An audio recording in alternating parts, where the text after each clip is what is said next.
노아의 홍수 심판 이후에 노아의 세 아들 셈과 함과 야벳으로부터 많은 민족들이 생겨나기 시작했습니다. 그리고 다시금 문제가 발생하기 시작했습니다. 본래 이들은 같은 언어를 사용했었고 그러기에 모두가 같은 말을 했었습니다. 그래서 오늘 본문 1절에 보면 온 땅의 언어가 하나요 말이 하나였더라 이렇게 말씀하고 있습니다. 그러던 이들이 살기 좋은 곳을 찾아서 동방으로 옮겨가던 중에 이 시날 평지라고 하는 곳에 도달하게 되었습니다. 이들이 도착한 시날 평지는 지금 이라크 남부 지역에 속한 곳으로 티그리스 강과 유프라테스 강이 만나는 하류 지역에 위치해 있습니다. 두 강의 하류 지역이 있는 까닭에 비옥한 평지가 넓게 펼쳐져 있었고 또 상류로부터 떠내려온 진흙이 매우 많은 곳이기도 했습니다. 이러한 입지 조건으로 인해서 그곳은 사람이 퍽 살기 좋은 곳이라는 판단을 하게 되었습니다. 그래서 그들은 마침내 거기서 정착하기로 결정하고 다음과 같이 서로에게 말했습니다. 벽돌을 만들어서 견고히 굽자. 자, 성읍과 탑을 쌓아서 그 꼭대기를 하늘에 닿게 하여 우리 이름을 내고 온 지면에 흩어짐을 면하자. 이 말들을 곰곰이 살펴보면 이들이 시날 평지에 모여서 도시를 건설하려고 하고 있음을 우리는 알 수가 있습니다. 그런데 도시를 건설하기 위해서는 튼튼한 벽돌이 필요했습니다. 그러나 시날 평지에 진흙은 많았지만 벽돌을 만들어서 세울 그 돌이 전혀 없었습니다. 이에 그들은 티그리스 강과 유프라테스 강에서 쏟아져 나오는 진흙으로 벽돌을 만들고 그것을 불에 굽는 방식을 취했습니다. 즉 진흙 벽돌을 만들어 사용했습니다. 역청은 그와 더불어 사용한 것으로 아스팔트 재료가 되는 것인데 매우 접착력이 강한 것이었습니다. 시날 평지에 모인 사람들이 이처럼 진흙 벽돌과 역청을 사용하여 도시를 세우려고 했다는 것은 당시에 도시 문명이 많이 발달해 있다는 것을 잘 보여주고 있습니다. 그 다음에 그들이 하고자 하는 것은 바로 높은 탑을 쌓아 올리는 일이었습니다. 그 꼭대기가 하늘에 닿을 정도로 높이 쌓자는 것이 바로 그들의 의도였습니다. 우리는 흔히 이것을 일컬어 바벨탑이라고 부르는데 이 탑은 메소포타미아 지방에서 자주 발견되는 지구라트, 이것을 뜻합니다. 지구라트는 구운 벽돌로 쌓아 올린 피라미드 구조의 층계식 건축물로서 그 꼭대기에 신전이나 제단을 가지고 있습니다. 그러나 창세기 본문은 이 지구라트가 가지고 있는 이런 종교적 의미는 배제하고 그것을 인간의 악과 관련시켜서 설명하고 있습니다. 그렇다면 이처럼 높은 탑을 쌓고자 한 그들의 의도는 무엇이었습니까? 그것은 바로 그들의 이름을 내는 일이었습니다. 히브리어 원문으로 해석하면 우리가 우리 자신을 위하여 이름을 만들자라는 뜻입니다. 그러니까 시날 평지에 모인 사람들은 자기들 스스로가 이름을 만들겠다는 의도를 가지고 있었던 것입니다. 그러나 구약 성경에서 사람의 이름이라는 것이 자기 마음대로 지을 수 있는 것이 아님을 구약 성경에서는 일관되게 가르치고 있습니다. 더 나아가서 구약 성경은 이름을 지어주고 지음받는 관계를 지배와 복종의 관계로 이해하고 있습니다. 이 점은 창세기 2장 20절에 분명하게 나타납니다. 이 구절을 보면 아담이 하나님께서 만드신 모든 짐승과 새들의 이름을 지어주었는데 이것은 인간이 다른 피조물들을 다스리고 지배할 수 있는 복을 받았다는 사실과 일치합니다. 그러니까 아담이 모든 짐승과 새들의 이름을 지어준 것은 아담이 그들을 다스릴 수 있는 권위를 가지고 있음을 보여주는 것이나 다름이 없다는 것입니다. 이것은 아담과 하와의 관계를 통해서도 우리는 알 수가 있습니다. 이들이 선악과를 따먹고 그 후에 하나님께 벌을 받았는데, 특히 여자가 받은 벌은 그가 남자의 지배를 받게 되리라는 것이 3장 16절에 기록되어 있습니다. 아담이 자기 아내의 이름을 하와라고 지은 일이 3장 20절에 나타나고 있는데, 이것은 하나님께로부터 지배와 복종의 벌을 받고 난 후라는 것이 바로 이 점을 뒷받침하고 있습니다. 또 이집트 바로 왕 느고가 남왕국 유다를 침공하고서 이 요시야 왕의 두 번째 아들 요아하스를 왕좌에서 몰아내고 그의 장남인 엘리야김을 왕으로 세우면서 그의 이름을 요아김으로 바꾼 것도 마찬가지입니다. 지배하는 것이죠. 또 바벨론의 느부갓네살 왕이 남왕국 유다의 마지막 왕 마따니아의 이름을 시드기야로 바꾼 것도 이와 같은 맥락에 속합니다. 우리나라의 경우에 일제시대에 이루어진 창씨 계명이 바로 이와 같은 의미를 가지고 있습니다. 이런 예들을 볼 때 인간에게 이름을 지어주실 분은 오직 여호와 하나님뿐이라고 할 수 있습니다. 성경에 나오는 믿음의 선조들의 이름이 대부분 하나님께서 지어주셨거나 하나님께서 바꾸어 주신 것이 이를 설명하고 있습니다. 이렇게 본다면 바벨탑을 쌓던 무리들이 자기들 스스로 이름을 만들자고 한 것은 그들이 창조주이신 하나님의 권위를 무시하고 하나님으로부터 독립하고자 한 것이나 다름이 없습니다. 다시 말해서 탑을 높이 쌓고 그들 스스로 이름을 만들고자 한 것은 피조물인 인간이 하나님과 같아지겠다라는 생각에서 비롯된 것임을 우리는 알 수가 있습니다. 그것은 인간이 하나님의 통치로부터 독립하고 그들 스스로가 주인 되는 삶을 살겠다고 하는 것이나 다름이 없습니다. 그들의 이러한 죄악은 이것으로 끝나지 않았습니다. 온 땅에 흩어짐을 면하자라는 그들의 말이 이 점을 보여주고 있습니다. 본래 하나님은 사람을 만드시고 그들에게 복을 주시기를 생육하고 번성하여 땅에 충만하라 라고 창세기 1장 28절에 말씀하셨습니다. 또한 하나님은 노아의 홍수가 끝난 후에 노아와 그 가족들에게 창세기 9장 7절에 너희는 생육하고 번성하며 땅에 편만하여 그 중에서 번성하라 라고 명령하고 복을 주셨습니다. 하나님의 이러한 복은 사실 온 땅에 널리 흩어져서 하나님의 영광을 널리 드러내라는 명령을 뜻한 것이었습니다. 그런데도 신할 평지에 모여 탑을 쌓던 사람들은 이 복에 역행하는 행동을 취한 것입니다. 하나님의 명령을 대적하는 행동을 한 것입니다.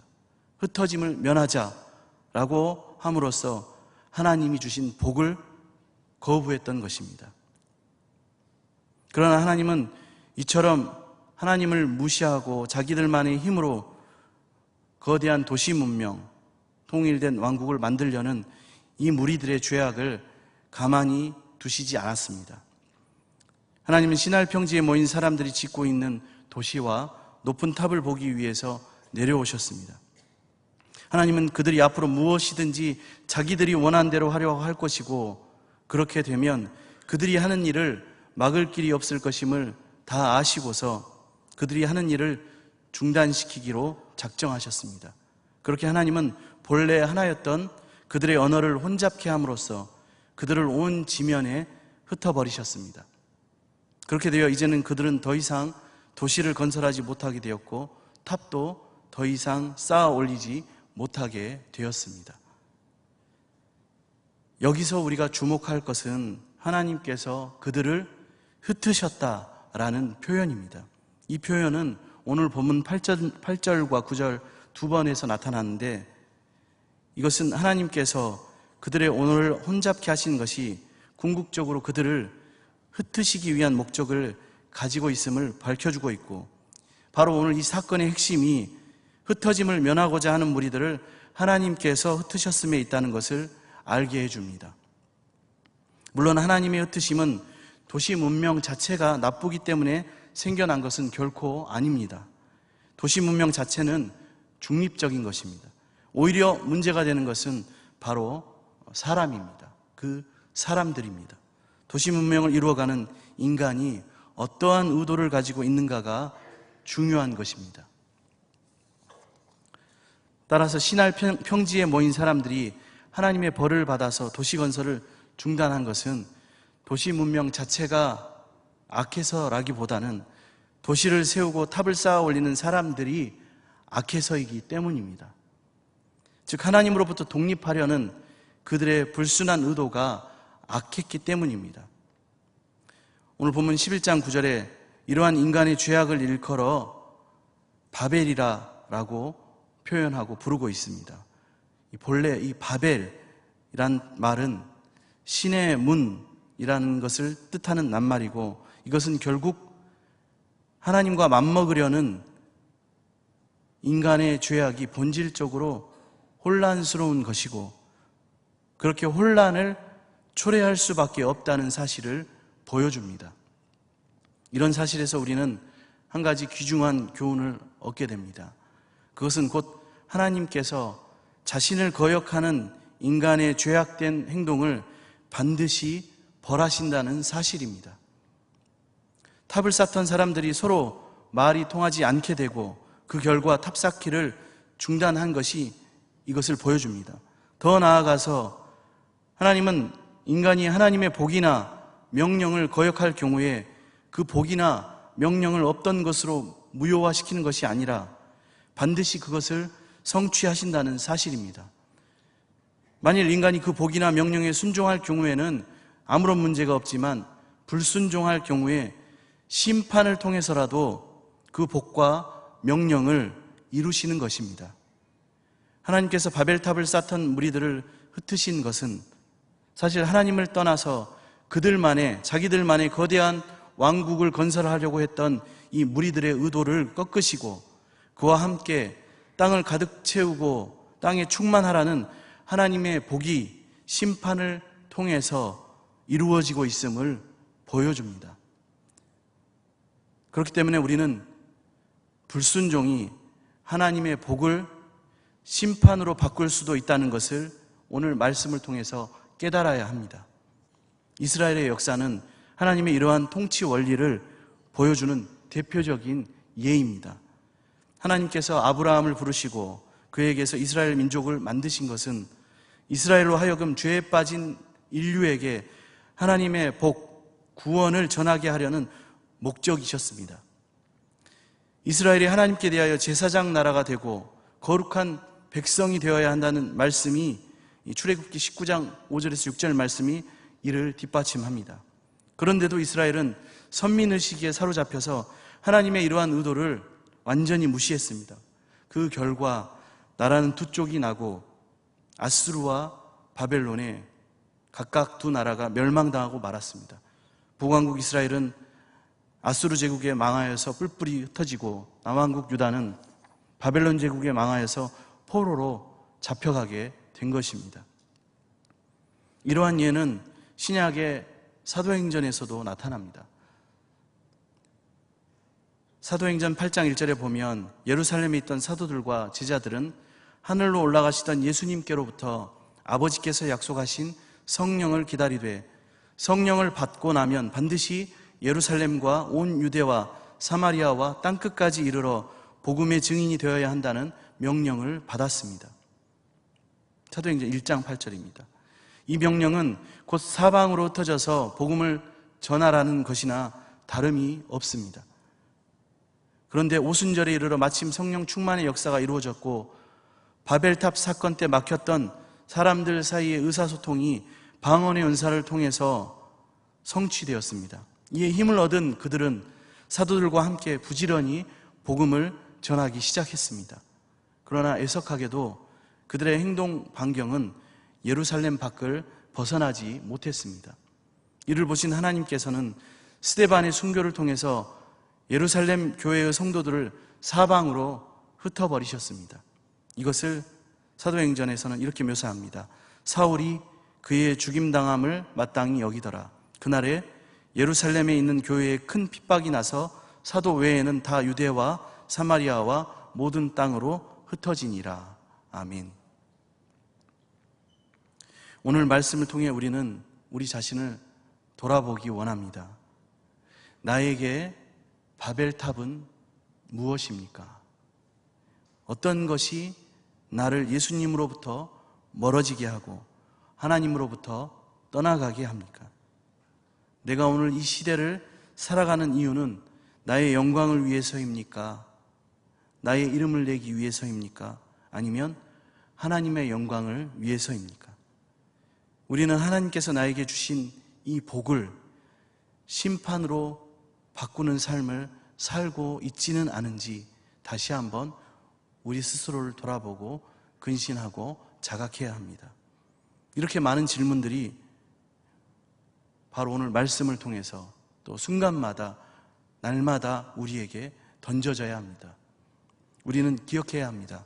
아담을 향한, 그리고 아브라함을 향한, 이스라엘을 향한 하나님의 계획과 복과 심판이 있었듯이 저와 여러분을 향한, 나를 향한, 우리를 향한, 각자를 향한 하나님의 계획과 그리고 복과 심판이 있다는 것입니다.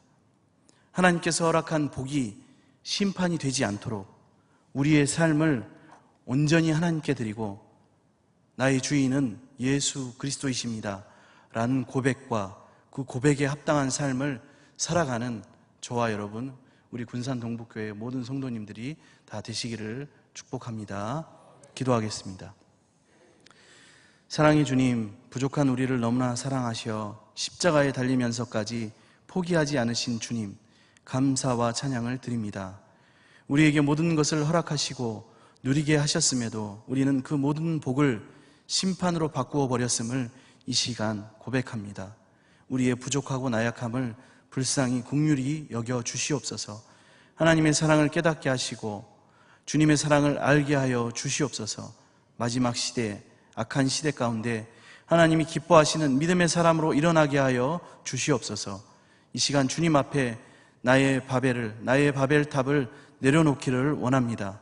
나의 계획, 나의 뜻, 나의 생각을 내려놓고 오직 주님의 뜻대로 살아가게 하여 주옵소서. 감사드리며 예수님의 이름으로 기도드립니다. 아멘.